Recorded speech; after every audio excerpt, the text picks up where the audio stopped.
la la la la!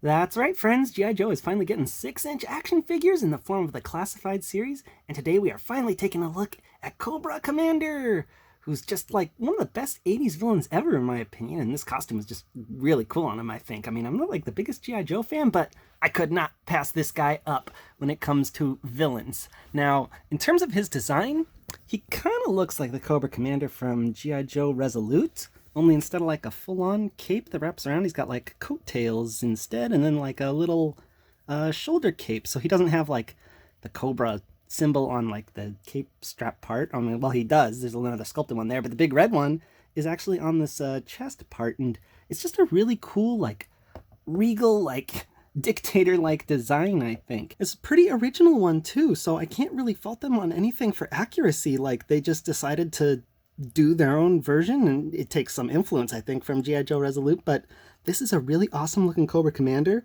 The sculpted details on it, I mean, I got no complaints really. Like, I like how they got like the scales on here, because like Cobra is a snake, he's got like snaky scales, you know, for real, for skin, and sometimes in like the old cartoon that's how it was, and then like more scales there on that gold part on the shoulder.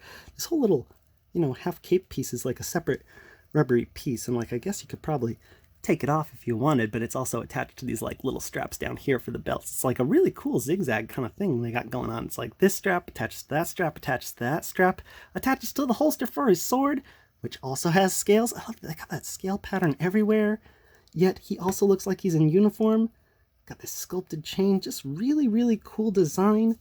I mean, I can't think of anything more to say about the sculpt. It's original, so what are you gonna say about accuracy? And it's pretty intricate, pretty cool looking. Definitely looks like Cobra Commander too. Now, paint is pretty great. I mean, it's not perfect, but man, is there a lot of it. Like, don't you love that gloss on the cape there, and then red underneath? That's just so, I mean, those are the colors of evil, black and red, so I mean, it fits Cobra pretty well, but he's mostly blue.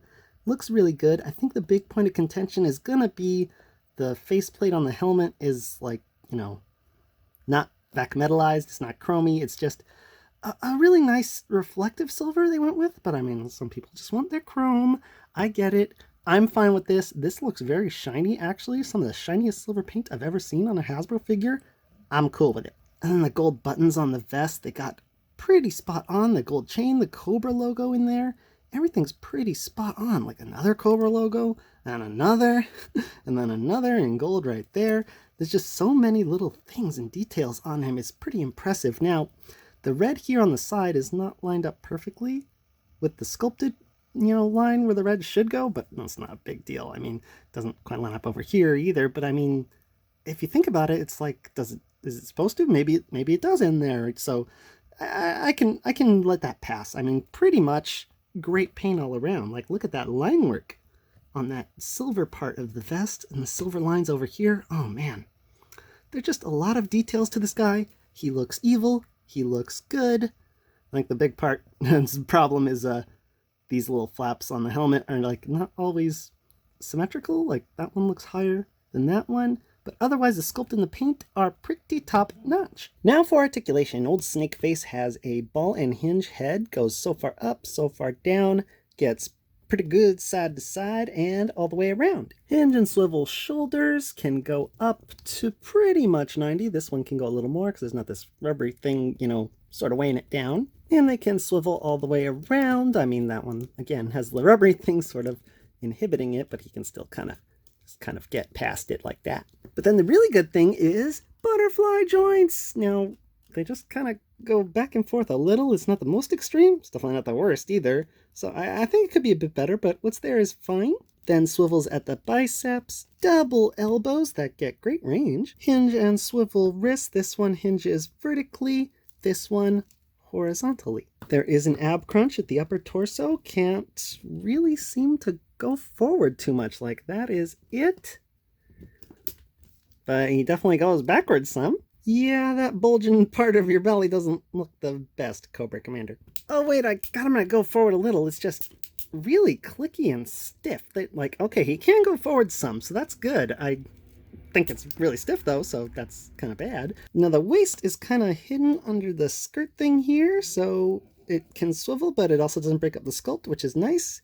There are ball joints at the hips, go so far forward and a little bit back. Can do the splits so far. Swivels at the thighs. Double knees, again, great range there, kicking his own butt. Swivels at the tops of the boots, and hinge and pivot ankles. Very nice articulation. I can't think of a thing they should have added. It's excellent. Cobra Commander's packaging is actually really cool. It's got this boxy thing, kind of like a Marvel Legends, or actually it's a lot like the Power Rangers figures Hasbro's been doing. Yep, just as high, just as wide, almost the same exact dimensions. The G.I. Joe figures are just a little bit wider. Anyways, on the front we got some cool artwork of Cobra Commander there, and a classic G.I. Joe logo with the classified series to let us know what line this is part of. On the side we got more artwork, and on this side we got, I guess this is the artwork for Cobra faction, because that totally looks like a Cobra, like dominating some stars and a lightning bolt and a guy with a head and a hand above his head, or like it's a puppet. Cobra's got like puppet regimes around the world, and then those are bullets. I think we could have used like one solid Cobra symbol. Maybe we got like 3 or 4, maybe like 3.5 there actually. But also on the side we get the figure number. This is number 6, probably the only one I'm gonna get. 6 is up at the top too, along with there's a lot better Cobra logo, I think. And just look at that art on the back. Wow, why is like Snake Eyes bigger than Duke? Isn't Duke the main character or whatever? I don't know. I guess Cobra's the biggest of them all, which, you know, I like, because Cobra's definitely my favorite and the only G.I. Joe figure I plan to get, honestly. Anyways, let's open this guy up at the top, cut a tape there, and one over there. Slides out pretty easy. And talk about Cobra logos, there's a great one back there. No twist ties or anything. Cobra pretty much just pops out. Pretty perfect packaging, Hasbro. Now for accessories, Cobra Commander comes with an alternate fist hand, an alternate pointy hand, a snake gun, and a snake sword. Now with the hands he comes packaged wearing, the right hand is in this sort of open grip trigger finger pose, but the left one is just in this grasping evil best pose ever for a villain, like, I'll get you next time, Joe. But let's pop them off. They come out really easily. That is nice. And we can pop the right one is a pointer finger for like a Cobra, go! Go, Destro, get those Joes! Kind of like that pointy finger for villains. That makes perfect sense. And the left one's a fist. I don't think it's as dynamic as, you know, the crazy evil evil grasp hand, I want to call it. Like, that's, what else do you call that? That's like an evil grasp, right? But I mean, this is like what you'd see on like a Join Cobra propaganda poster. It's like, oh, evil power fist thing going on there. Okay, let's put the other hands back on so we can check out him holding the sword and the gun. Now, the sword has a pretty lethal looking design, honestly. Like, I mean, wow, you do not want to get cut with that. But then what's really cool is the hilt is a gold Cobra. I mean, what else? This guy just loves his snakes, doesn't he?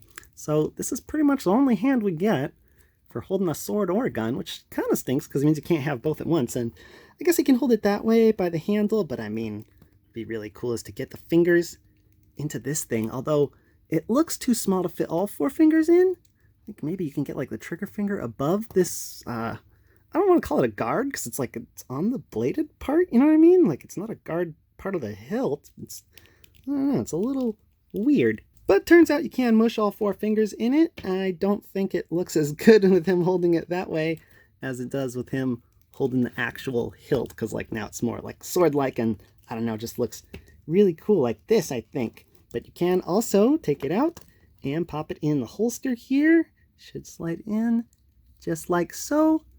I think that's as far as it goes. Looks pretty cool on there. Pretty like ornamental, regal, evil, honestly, which is perfect for Cobra Commander. Now, last thing he gets is pretty light on paint apps. It is a snake gun. Like, look at that. There's a snake design carved all the way on the barrel of the gun, like coming out here. So you're shooting out the snake's mouth, and then there's like a little, gosh, this is like the size of a pistol relative to Cobra Commander. So like to have a bayonet on it is almost pointless, but I mean, hey, what do I know about guns? Again, scale motif on the bottom. That's so cool. And then another snake on the handle here, which is like, this gun is a snake. So here's the head and here's another head of it. Well, what is going on exactly? That's too many snakes, Cobra Commander. Now it doesn't have a trigger guard, but it does have a trigger right there. It's real tiny compared to, you know, his finger, but no problem popping it on. Looks pretty cool holding it like that.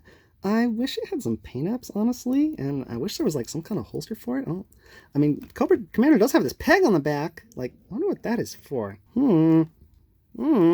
Nothing as far as I can figure. Anyways, good number of accessories. I wish the gun had a bit more paint detail and a holster, and I think it would have been cool to get like an alternate unmasked head with like, you know, old reptile face there, but what we got is a-okay with me. Scale time! Now the Commander stands at pretty much 6.5 inches tall, or 17 centimeters. As always, here he is with my 6-inch Batman and Spider-Man. And here he is with an RED Megatron and Motu Classic Skeletor, and I just love it. It's like an 80s supervillain team-up in here. It's awesome! So do I ultimately recommend the G.I. Joe Classified Series Cobra Commander figure, friends? Well, heck yes I do! Cobra Commander's like the best character in all of G.I. Joe. How could you not get him? But I mean, even ignoring the character, like, he is such a well-done figure. Like, the sculpt and the paint work are excellent on this guy. And articulation is pretty great. I mean, it's mostly what we've come to expect from Hasbro, and I don't think anything's missing. Accessories are good. I mean, they could probably be better, but I'm not knocking them down. They're like a 9 out of 10 accessories, 10 out of 10 everything else. Even the packaging is awesome. This is a great figure, and I recommend you go out and get it. Well, until next time, friends, peace out.